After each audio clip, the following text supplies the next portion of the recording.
Now, if I don't beat you now, I don't want to beat you in the grave. Take your beatings, take your lessons, take your examples. It's bringing your physicality down. I'm trying to dress your soul, not dress your physicality. Not to make your physicality to be important and to be crowned. I'm trying to crush your physicality and bring the reality of the soul out. I want your soul in my presence. So then everything we start to contemplate that why did it happen? And the Divine says that why are you better than any of the prophets? Didn't they have difficulty? Weren't they whipped and beaten? Didn't people throw rocks at them? Didn't people yell at them, accuse them? And all sorts of physical torment to them? So what's wrong with a little bit of difficulty? Because none of us are receiving the difficulty that the prophets are receiving. So constantly turning it over to God and to the Divine, inspiration comes back that it's not that bad. Wasn't it a little bit of cleansing? Didn't it sort of bring out different issues that we weren't aware of? Then the Shaykh's teaching is that brings out the perfection of character. As soon as something happens, contemplate about it. Find an issue in yourself of why it happened, and that resolves a character defect. This, by the way, is all the study of the Enneagram. This is all the Naqshbandi realities of the Enneagram. And for anyone who's interested in the Enneagram, we have to realize the Enneagram today of psychology is a self-help program. They took out the mentor and they made it a self-help program, which no self-help ever works. That's like a surgery by book, where you sort of lie down and cut and pull your own organ out and stitch it up. Self-help, by the virtue of self-help, you have to be true to yourself. Most people are not true to themselves, what their character defect is. So the understanding of Enneagram today, where they say, okay, you have to recognize you are an angry person and then use these chants to fix that. That Enneagram is a innovation of a reality that the real Enneagram are the spiritual mentors. They have the knowledge of ourself. That their prayer, once you're in their association, their prayer for you is that that testing starts and that cleansing starts. My Lord, that person is asking to ascend. Let their testing begin. Then Divine will say that I know what's inside of them, and that which they don't know about themselves, bring it out. If you don't bring it out, that sickness stays and you're buried with it. At that time you will have to deal with it. At that time, they say 70,000 times more difficult than dealing with it now. Because you can deal with being angry and the postman yelling at you, you don't know why he yelled at you and threw a package, versus dealing with issues in the grave and having cleansing in the grave. So then the Shaykhs make their prayers that bring out the defects in the character of my followers. What's hidden inside them because they think of themselves nicely, but bring out what is bothering you in their character so that you will be pleased with them. Then all the testing starts, Most of the testing is by our own associations, because the most painful tests are from the people you love. A stranger tests you, say, oh, that guy was crazy, and you just keep driving. But ourselves, our communities, our fellow students, our homes, our loved ones, they have all the buttons. So they are inspired by the Divine, press 1, 2, 3, boom! Everything changed. With that realization, we have to be happy. The Shaykh's prayers are moving. The Divine is, I'm going to bring out all of the sickness because of their prayers. So the real Enneagram are the mentors, praying for the real character defect to come out. Not the one that you think you have, but the one that you weren't aware of having. And how much difficulty it's causing onto your soul, that becomes the cleansing process. That brings out all of these character defects. That is that reality of that energy moving up the legs and the heavenly energy trying to dress the heart and empower the soul. At this point,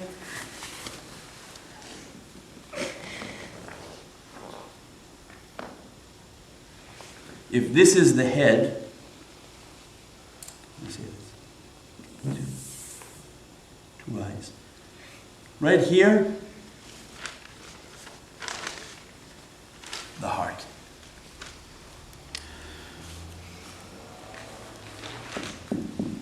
So when this comes together as the Star of David, you'll see the center of that whole star is the divine presence. Because Allah Azza wa Jal, the divine, is telling us, I cannot be found in the heavens or on earth except the heart of my believer. Means if we're going to a place where God is sitting somewhere on a chair, it's not possible. The Creator is outside the circle of creation. There are prophets, there are angels, there are many heavenly beings, but the divine is showing us the only place you can truly find my power is on the heart of belief. Means if I'm on that heart, then you're going to find all the secrets of that divine enlightenment opening on that servant. So then showing us here that that divine heart has to be empowered. All of that emanation is going towards that essence.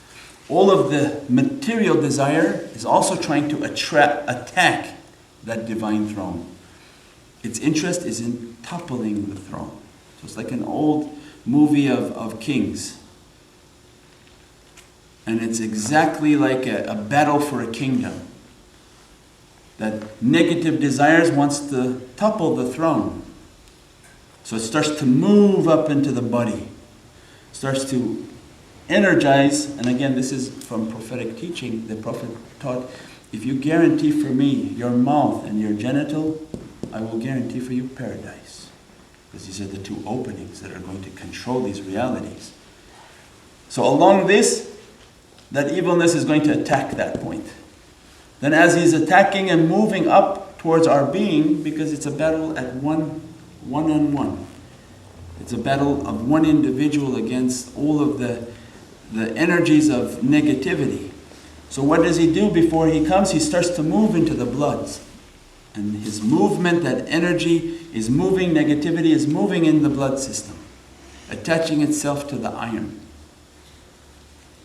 How does energy attach to our physicality? It moves through the water, but it needs something to attach to, energy. And it attaches to iron. And for our medical people, they're going to find more and more an understanding that all infection has to have a root in iron. Means if no trace of iron, it can't attach itself to something. Infection or infestation of negative energy. That the negative energy is going to move and attach itself to iron. And it starts to move up like a battle. Marching. The first line, because it cannot hit the heart directly.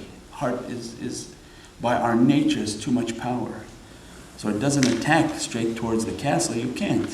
So it's an old-time castle. Where is it going to go? Is to your liver and to your kidneys. Its first line, because it's moving in the blood like soldiers marching. Hit to where?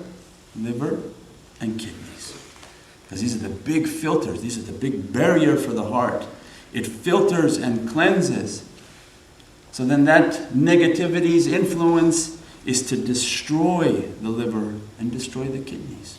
And the biggest sickness we have nowadays, liver disease, kidney disease, and hypertension. Hitting. Then when added hitting is encouraged, it says drink something. Don't drink water, because water purifies the system. But drink spirits, because it's fire. It's gasoline onto a fire. So pour that gasoline in, and it starts to move. And with that, their armies are moving faster. And as a fact, it collapses the liver. It collapses the kidneys. And like Lord of the Rings, the barrier is crushed. They have breached the kingdom. They hit it down, and it's a free-for-all at that point. They're running like crazy, moving up the system. Where's the next system that they're going to collapse very fast once they breach the kidneys and the liver? Is the lungs. It's the tree of life. So on Lord of the Ring, how they wanted to burn that tree. There was one tree in front of the palace. It was like dead, and he kept seeing a vision of it always on fire. It's because evilness is going to take out the lungs. The lungs is the breath of life. It's the breath and the gift from God for your existence. So they turn it on fire with smoking, because smoking and drinking go nicely together. It's not a coincidence. It's because they're encouraging you. We hit the livers and the kidney, now start to smoke, smoke, smoke, as if to throw a fire onto the lungs, because that is the blood force. That the blood is going into the lungs to be purified, releasing its gases. It has all of its contaminants, and saying that we're coming to the lungs. It's like a tree outside, giving you our waste, give us back what God has given to us. And then we throw back into it more fire. So it was trying to get rid of the fire, and threw back in fire. Means boom, at that time it hit the lungs, collapsed the kingdom, and went straight for the heart and toppled the throne. At that time, heart attack. The heart has been attacked. Means the divine throne has been flipped, and that individual has been attacked, and the kingdom has been taken over.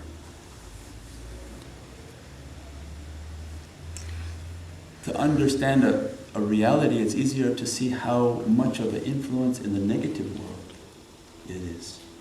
That you see this happening on a daily basis. You may not see the angelic version. And so I've never seen an angelic person walking around. But we see all of this happening in all our lives. And we see how that influence is moving in and trying to get us to do all of these things and attack all of our faculties and flip the heart. So then the spiritual process that we are trying to open and trying to realize is how to conquer that.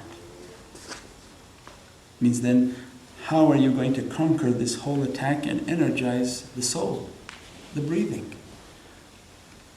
That's why meditation is body, mind, soul.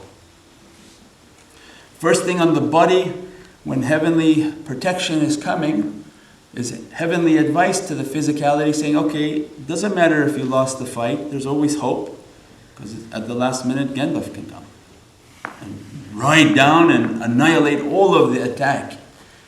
So the divine is showing us, even if you've been attacked and everything has been taken over, there's still hope. The hope is in the breathing. As soon as we start spiritual breathing, understanding the power of that divine breath, breathing with divine recitation.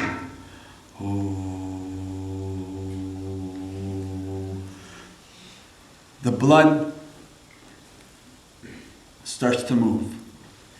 The iron on that blood becomes angelic energy fighting off negative energy. So the first force of energy that starts to come, because it's far superior in power, means if you call upon them, God says, if you call upon me one step, I come 99 steps.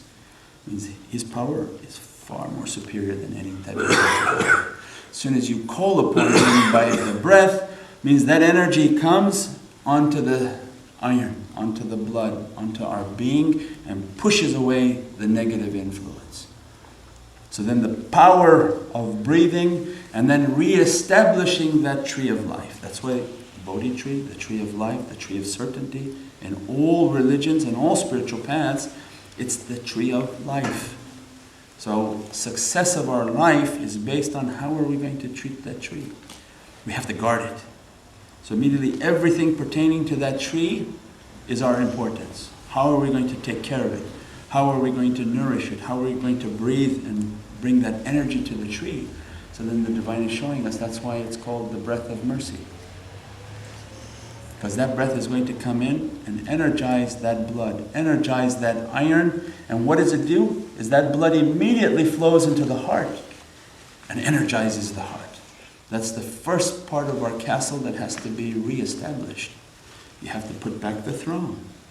You have to energize and put all your guards around the throne. That nothing now can come to the king. The first object, the object of the battle is to protect the king. So protection of the throne. The first line of protection is breathing. As soon as you breathe and bring that energy and bring all of that qudra, it starts to empower. The heart becomes now alive. The breath that's coming in, the energy that's coming on is moving into the heart, energized with zikr, with recitation. The heart is then stamping that blood, putting its divine seal, sending that blood now towards all the organs.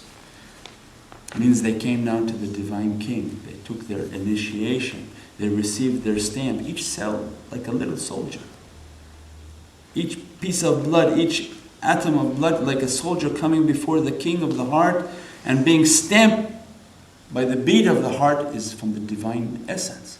Stamped, empowered, and told, go. Go, my son, towards all your organs and purify them and bring us back towards the heavenly kingdom. And that's what sends that energy back to the kidneys, back to the liver. It means nourishes all of the essential organs from the heart. So then the first level of our taking this serious is the breathing. So it's not something small. It's not something we can try to do here and there, but if we're serious about trying to open that reality, then deep understanding of the power of the breath.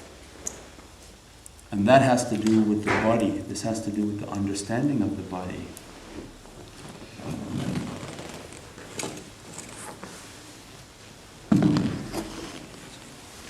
Let's see your face.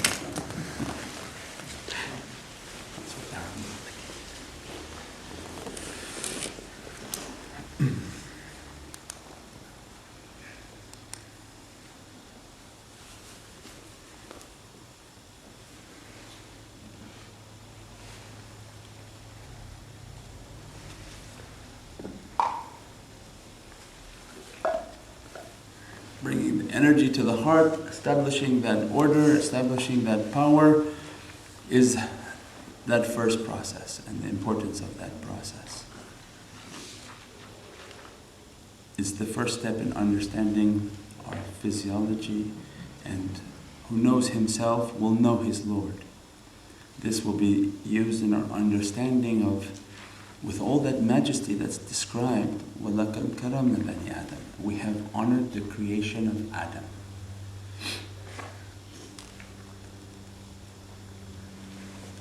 This is the only creation, we won't go into that, but just to say this before we start the levels of the heart, that inside that heart is a divine essence that beats. We call that the divine heart. That divine heart cannot be seen, but is beating in the prophetic heart. Because the prophets are the pillars of creation. So you cannot find that divine power, you cannot reach to it, but it's an energy, it's a power that is beating on the prophetic heart. From the prophetic heart is the Adamic heart. Adam. This is the importance of three. The divine essence that beats to where first? Because we have to know the bullseye. Its beat, divine beat, are to his messengers. Because his gaze is on them. Because his gaze is on them, they were able to deliver a message. So we say then the second heart is the prophetic heart. Divine heart is the divine essence that's radiating out as a power that can't be reached. But where your Qibla, where is it going to be? Where are you going to focus yourself to find that energy? You're going to find it at the prophetic heart. Because the prophets, their heart was in complete submission, beating divine. As their heart was beating, again, is the symbol. Once they were created for that perfection. It's not a random choice. They have been created to what? Be in complete submission. So their heart is complete divine presence, and that heart, that's why the heart is on the outside, it speaks towards creation, from the love of the divine. It is on earth in divine love, not from divine fire or anger or fighting. Its whole existence is to speak for the divine. So in the Enneagram, Wajhullah, you call the face of God. Why? Because these prophets, their ears, their eyes, their nostrils, And then the tongue is the whole heart. Means their whole existence is just to speak the word of God. Their ears, complete submission. You see how this is a face? Huh? These nice two ears here, like this. 2 eyes, the 2 nostrils, and the tongue is the whole heart. Because their whole existence is just to speak for God. Their hearing is not to hear from people. They don't take the opinions of people, but their hearing was in complete submission to the divine. Their eyes were watching creation. So anytime we were calling upon a prophet or asking for a prophet's intervention or a saint's intervention, is please gaze upon me with your spiritual vision. Because their ears are in submission. So they're taking constant command, but what they can give you is their vision. So their eyes gaze upon creation, their eyes have light and power. So if their eyes are upon us, then we reach that satisfaction of energy. Their breath, completely for divine. Means they're able to bring all that divine energy and realize that essence, and as a result, the one and most powerful is the tongue. And the whole existence is just to speak the divine word and raise us. This is the second heart. The third heart, which we created creation in our image, is Adamic heart. The heart of the Prophet Adam that was created by 2 hands.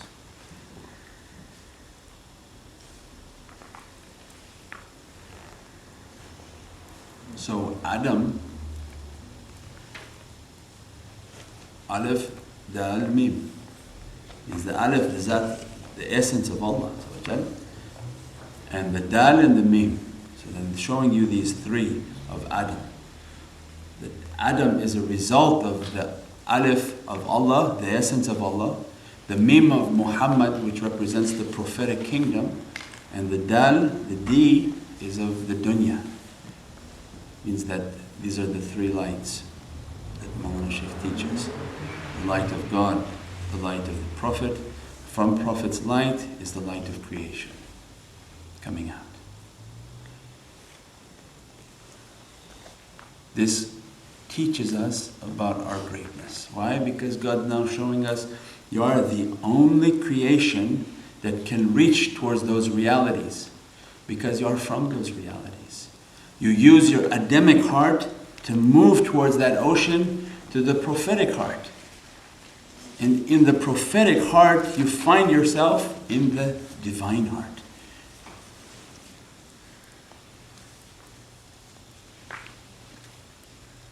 So you use your vessel, you find yourself in their vessel.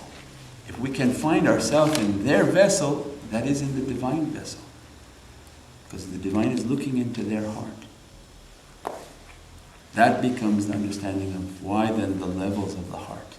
And why the first level of understanding is we have honored the creation of Adam. We've made you from that. You're the only creation that can go into your heart to reach to the prophetic heart. The zebras can't, the bears can't. There's nothing else in creation that can go into their heart and find themselves in the prophetic heart.